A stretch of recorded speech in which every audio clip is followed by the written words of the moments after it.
Vlogster Amtabada, and this is my partner sa Banal.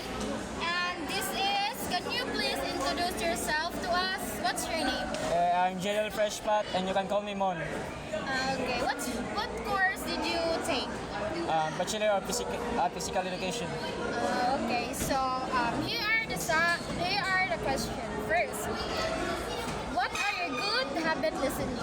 My good habit listening was, maminaw ra jud ko karong sa mo report or kinsay mo storya ba. Mangana ra jud. So, yeah, I'll try to understand the things that yan yung isulti na. Okay, that's good. And second is tell us a funny and embarrassing experience when you didn't listen very well. Like, naigita ko lang mong trainer na mo, like lutaw kaya akong utok, ni tubag rasa ko nga out of the topic yun ba, para makatubag yun ba, nangatawa na lang mga kauban naman, lutaw rasa ko, nagtanga rasa ko. Okay. And last is, do you think note-taking is an aid to listening or a distraction? For me, note-taking is a distraction for your listening because you can listen very well if you keep on taking notes because while minaw ka, magsuwat yung ka ba niya, sa ma-distract na nyo ganya, anto di nakakaapa sa resulta niya, di nakakapaminaw karon. Okay, thank you. I hope to see you around in this campus. Thank you. I'm here today with... I am John Bradley Envento, BSEd 2, major in mathematics. Okay, so here are some of the questions. What are your good listening habits? I can say my good listening habits are I listen to the speaker and I look at him or her in the eye so that I can tell if she is confident enough in what her name saying. Yeah, that's good. And next is tell us a funny and embarrassing experience when you didn't listen very well. Kuan, kanang gipangutan na ko and I wasn't able to answer the question very well. And the last question is, do you think note-taking is an aid to listening or a distraction? For me, it depends on your ability to multitask. Kung naka-ability nga good ability to multitask, note-taking is an aid. While if you do not have the ability to multitask, mahug lang siya hindrance to your listening. Okay, thank you. That's all. Thank you, sir. Hi, I'm here with... Jan Emilson Tamora. Okay. The question is, what are your good listening habits?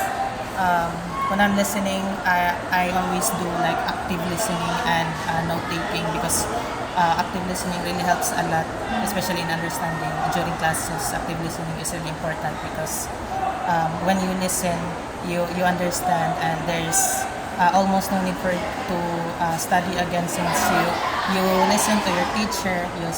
It also means like you're already studying since you understand the lesson on point. And note taking as well. It's really important. The second question is, tell us a funny and embarrassing experience when you didn't listen very well. I don't really recall any embarrassing experience back then. Okay, thank you. So the last question is, do you think note-taking is an aid to listening or a distraction? For me, note taking is not really a distraction, but it can sometimes be a distraction when you're too focused on writing maybe what is written on the board and not really paying attention to someone speaking. It's difficult to manage to understand two things when you're writing and when you're listening. Thank you. So hi everyone, I am here today with Tio, Christian. Irish. So here are the questions. What are your good listening habits? Kan, maminaw ito ay sa instructor. Kan, maminaw while mag-take down notes. Ako kanang maminaw dayon mag-take down notes. Okay, so tell us a funny and embarrassing experience when you didn't listen very well. Kan, nakatuog ko niya pag mata kay nag-quiz na akong classmate. Kan, katong gipansir ko niya, gipabarog ra, wakalingkod. nakatawag ko sa klase na mo to, call out ko sa akong professor. So the last question is, do you think note-taking is an aid to listening or a distraction? For me is distraction kay di ka makafocus sa gi-discuss mo instructor kay na busy kag notes. For me kay age siya kay dali ra ko makalimot ba man lang nasad ko yung makita nga mapanaraman. It's para kuan ka nang makabutang pa ka sa importante nga gipang-ingon. Thank you, that's all. Good afternoon everyone, I am here with... Christian C. Chong, and I'm from Department of Engineering, and I'm taking up a Bachelor of Science in Civil Engineering. Okay, so here is the question. What are your good listening habits? For me, my good listening habits is when I'm studying or doing homework is like, pwede ba siya? It's like, magsabay ba ka ng like na music while doing a homework because I can focus doing a homework while listening a music. Okay, so the next question is, tell us a funny and embarrassing experience when you didn't listen very well. For me, my funniest thing that or idiot thing that can do if like di ko ka paminaw og tarong sa music like magkanta-kanta ra ko miss kanang makainom mo sa music but not all the lyrics kanang di ko ka remember magkanta-kanta ra ko. Okay, so the last question is, do you think note-taking is an aid to listening or a distraction? Unsa miss? Can you repeat? Do you think note-taking is an aid to listening or a distraction? For me, it's a listening. It is because give a reason. It is because listening is like you are a friend or like maybe somebody that can help you, or in other words. So for me, it's a listening is essential or important because like imo nang amigo miss. Okay, thank you. Hi everyone, I am here with... So the question is, what are your good listening habits?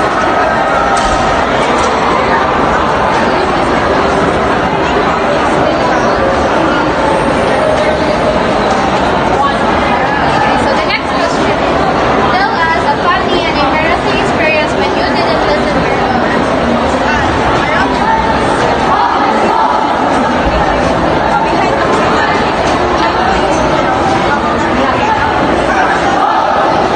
The last question.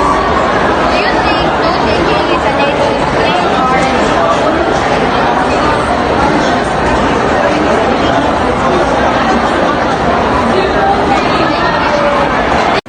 Hi everyone, I am with... Hanilin. Okay, so my question is, what are your good habit listening? So akong good habit listening skills kay makigay eye-to-eye contact sa teacher, and then kanang good posture nga kanang maklaro jud na maminaw ko and makasabot ko sa iyang lecture. Okay, so the next question is, tell us a funny and embarrassing experience when you didn't listen very well. So ang experience nako kay katong amuang major pag last year kay ang amuhang substitute teacher kay nagpa-oral siya unya ang iyang gitawag kay iyang gipabalik nako ang kuan niya wala ko naminaw, so like nara ko'y nasabdan gamay ba niya mora ta akong giingon niya. Dinana din ako mga classmate nga kanang wala ko yawan niya wa siya naminaw niya nakatubag ra siya nga na gani mara to siya. So the last question is, do you think note-taking is an aid to listening or a distraction? So ang kanang sa akong opinion kay ang note-taking kay sa tubi kay aid to siya to listening kay kanang if mag note-taking ka kay after ana kay imo siyang ma-gather nimo ang mga topics and mas makasabot ka if na kay wala na sabtan during sa lecture. Okay, thank you. Hi, I am here with Michaela Bartiana. Okay, so I have some questions. So the first question is, what are your good habit listening? When I listen, I usually take notes and then focus rather than talking with my seatmates. Okay, so the next question is, tell us a funny and embarrassing experience when you didn't listen very well. It was during the pandemic on online setting in which I did not listen because I was doing something. Then when the teacher asked, I tried to answer without even thinking of it. So, moto na, fun. Sa'yo pa nga akong pag-comprehend sa question. Okay, so the last question is, do you think note-taking is an aid to listening or a distraction? For me is note-taking is an aid for listening because there are times na ma-miss nimo ang usa ka important thing kay kanang ma-recall ra nimo when you take down notes. Okay, thank you. So I'm here with Paul Andrew Whiteburn. my first question is, what are your good listening habits? For me, kanang kuan kailangan sa akong mind peaceful di siya. Kailangan wa koy lain di kuno na sa kanang at the moment. So my second question is, tell us a funny embarrassing experience when you didn't listen very well. Atong time nga ako sa classroom na mo. Ipatanda ko sa akong maestra ba. Ang dito pag lain dito mo sayop. Gipabaro ko to ya. Giko na ko, gipanisya ko, giko na ko libro dili nga kailangan libro di magbong. Kayo magbong kay kan. Hagbog sa kuskuhan niyo. Siyang subject. So my third question is, do you think note taking is an aid to listening or a distraction? Para na ko for me, note taking is very important as well as students like us. Kay di man ta namjud ka ng words nga i-discuss sa tong mga maestra. Makalimot jud ta na jud malimtan na. Di jud ta na masud sa tungoto ka na. Kailangan kung mag-notes ka na imo ra na masabasahon makato na ka. So, good afternoon ninyo kuya. So, pwede ko mo tanaon sa name nimo o sa inyong course? My name is BJ Escapardondo and my department is Bachelor Science Computer Science. Okay. Ikaw kuya? My name is Aaron Ibigna and I'm in Bachelor of Science in Computer Science. Sige. So, questionon ta mo kuya ha. So, ang first is, what are your good listening habits? For me is eye contact and be mindful to the teacher. So, ikaw kuya? Ako, when I listen to the speaker, especially when the teacher is discussing, I always mindful in their mouth, then maybe eye contact and also in their gestures. So maybe I can point out or know what are they trying to say and what are they trying to mean. Sige. So, my next question is, tell us funny and embarrassing experience when you didn't listen very well. Katong time na ingon akong papa na mosayo og tulog para mo kanang nay adton ugma na kanang wa man ko namina ato murag nalimot ko. Then pagkaugma na alas 10 ko na silang papa gibiyaan ako nila kay murag natoy giadto murag vacation na gibiyaan ako sa balay. So, ikaw kuya? So ako, there was this time in elementary when the teacher was discussing, then ako murag natigtabi siguro ko ato nga sa akong friends sa akong kilid kay syempre friend ganyan. Sige tigtabi so mo to gipabaro ko bigno. Kani yan, sira ang number 2. Then mo to pag-answer na ko kay wala ko natubag mo to gipamarog ko adto sa tubangan sa blackboard. So, next is, do you think note-taking is an aid to listening or a distraction? It's very aidful because it can review that you have been forgot and also be kanang carry or mura siya utensils na maka-give of informations that you haven't read. So, ikaw kuya? So for me, good note-taking is really an aid for me because sometimes when the teacher discussing, dili ko maka-comprehend, dili ko maka-understand, or mostly yun makalimtan.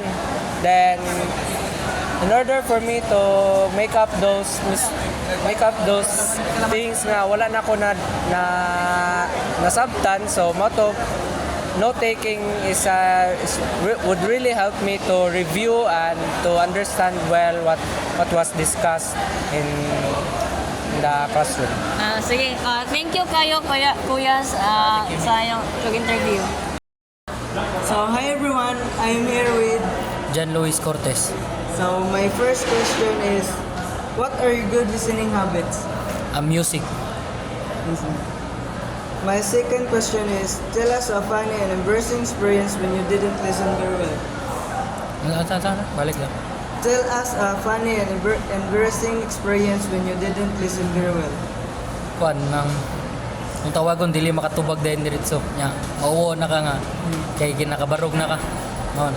So my last question is, do you think note-taking is an aid to listening or a distraction? Kuan, distraction siya kay kung dili ka mag-note dili ka makasabot sa inyong ipang-discuss. Hi kuya, kanang pwede interviewan ka na mo, so pwede ko mo tanaw kung sa name nimo. Oh, I am highly JPS Pidakan. Sige, kanang kuya, pwede mo tanaw kuya na question. So, ang question kay, what are your good listening habits? So, ang good listening habits is kanang maminaw sa maestra o kanang dili siya magpa-distract o unsa may maalain. So, mag-focus agad sa ato. Kisay nag-istorya sa atubangan kaya kanang heart. Sige, good. Ang second na question niya kay, tell us funny and embarrassing experience when you didn't listen very well. Kon, sayon no kana tubagon katong pag discussion na mo nga ko nominaw pag humana nag-quiz nag-oral wala ka kon o katubag so So ang next question niya kay, do you think note-taking is an aid to listening or a distraction? It is an aid because ma-focus man nimo imong gisuwat sa imong gipaminaw sa pagsuwat. Sige, thank you ya. Thank you kay. Hi everyone, I'm here with... Mr. Kevin Clarisan. So my first question is, what are your good listening habits? So, my listening habits is listening to music and watching movies because with no subtitles because it enhances my listening skills and understanding on the text that I've listened.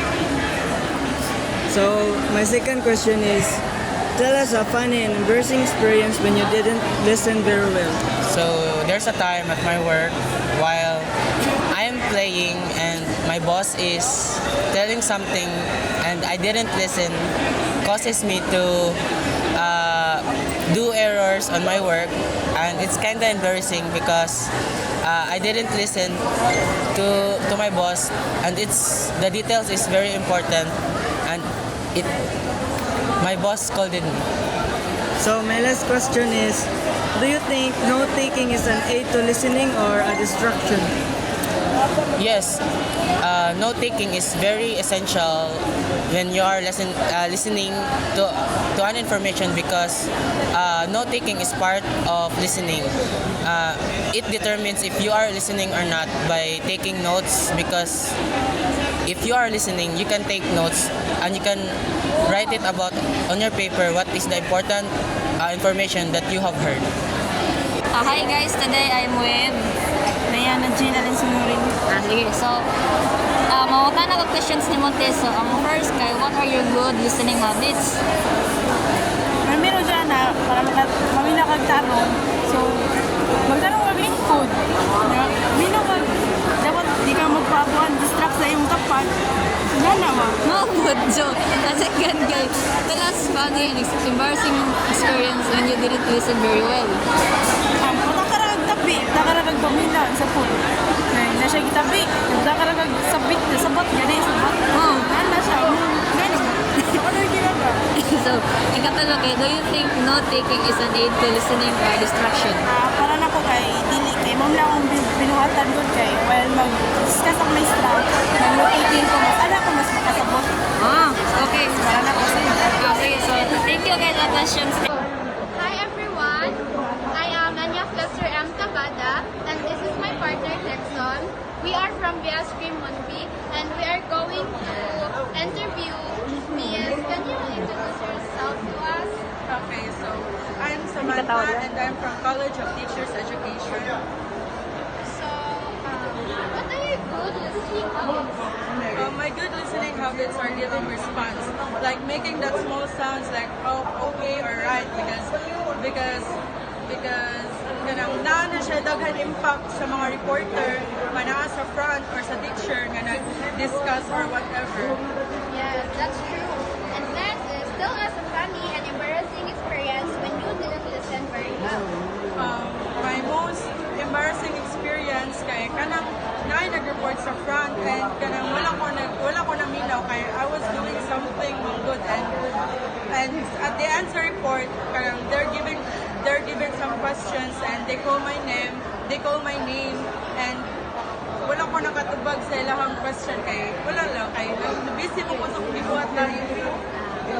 And next is, do you think note-taking is an aid to listening or a distraction? So, note-taking can aid listening by helping individuals retain and recall some informations. And basta kay balance is the key ra jud. Dapat if kung mag-note-taking mo, need sa jud mo focus sa teacher nga nag-discuss or sa mga reporters nga nag-discuss kay it doesn't mean lang kanang nag-note-taking mo dili na mo maminaw kay lagi na mo yung notes. You need to listen very well lang jud. Yes, that's true, guys. And thank you, Samantha, for your cooperation. I hope to see you here in campus. Thank you. Yourself to us.